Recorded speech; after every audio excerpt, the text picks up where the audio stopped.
moo tax mu ne man dha alladi yashfau indahu illa bi yàlla jox la garaat ne yow mii da ngay ràmm allahu akbar tey mbokk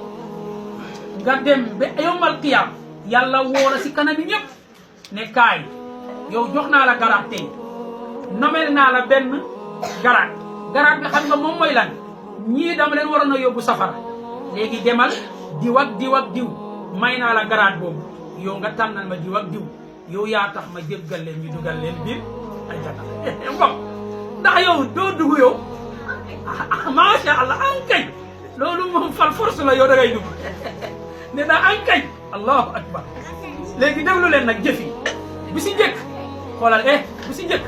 mooy tawxiid gis nga ku am tawxiid beddee si tawxiid bu leer nañ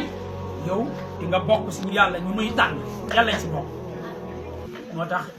ku ma tuddee oustaz tawxiid kooku baax na si man wallaahi kooku baax na si man kooku tam yàlla na bokk si gaa yi ram kooku tam yàlla na bokk si gaa yi ram ak ban ak koo xamante ne dafa mokkal alquran allahu akbar ñu mokkal alquran déglu leen yonente bi sallallahu alayhi wa sallam nee na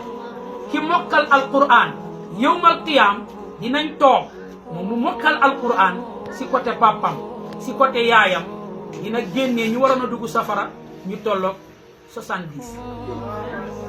allahu akbar 70 nga dina romb yaayam nga dina romb papam ñoom ñooy nekk pee moom mu romb 70 yàlla may ko mu romb 70 ndax moom xel nag na day dem safara déedéet mu àjjana lay dem bokk na si ak kan ak koo xamante ne baax na koo xamante ne moom xam nga lan moo doon liggéey bu baax mooy day bàyyi bi ñëpp tëdd mu jóg guddi di naafiya di julli mooy ñi nga xam ne dañuy bàyyi ba xaaju guddi jóg bàyyi nelaw yi bàyyi lal yi jàkkaaroog borom bi ne allahu akbar moo tax yàlla ne na nga jóg guddi di naafiya ndax julli